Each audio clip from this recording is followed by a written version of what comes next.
সশস্ত্র বাহিনী ও জাতির উন্নয়নে সরকার কাজ করছে, প্রধানমন্ত্রী। দৈনিক সমকাল, সাকিব ঝড়ে জয়যাত্রা। দৈনিক যুগান্তর, সাবি ক্যাম্পাসে সংঘর্ষ, নেপথ্যে টেন্ডারবাজি, নিয়োগ বাণিজ্য। The Daily Star, Government for Modern Efficient Forces, Prime Minister tells Armed Forces Day reception. দৈনিক মানবজমিন, অর্থমন্ত্রীকে সুরঞ্জিত, সিলেট গিয়ে ছাত্রলীগকে রাবিশ বলে আসুন। দৈনিক বাংলাদেশ প্রতিদিন, সোনা চোরাচালানের শীর্ষ কর্তাদের নাম, কেঁচো খুঁড়তে সাপ। দৈনিক আমাদের সময়, 50 লাখ অভিবাসীর বৈধতার ঘোষণা, যুক্তরাষ্ট্রে কপাল খুলছে 10,000 বাংলাদেশির। দৈনিক দিন, স্কুলে ভর্তি ফি 10,000-এর বেশি নেওয়া যাবে না, শিক্ষা মন্ত্রণালয়ের নীতিমালা জারি।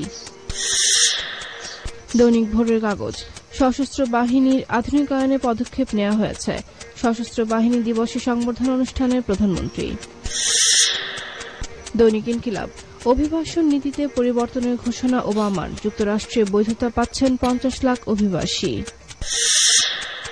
দৈনিক দিনকাল, নান্দাইলে আওয়ামী লীগ দু গ্রুপের সংঘর্ষে নিহত 1, আহত 20। দৈনিক করতোয়া, সাবিতে সংঘর্ষের ঘটনায় 17 জন আটক, পিস্তল রামদা উদ্ধার, 250 জনকে আসামি করে পুলিশের মামলা।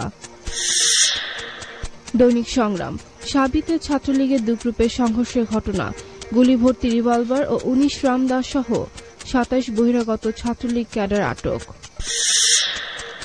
The Independent, horrors of milk, harmful amounts of preservative found in milk products of companies like Pran Arong. The Daily Observer, armed forces to be modernized, Prime Minister. The News Today, 17 BCL men held over SUST violence. The Bangladesh Today, Tigers demolish Zimbabwe in first ODI. The Financial Express, Shakib does it again as Bangladesh win.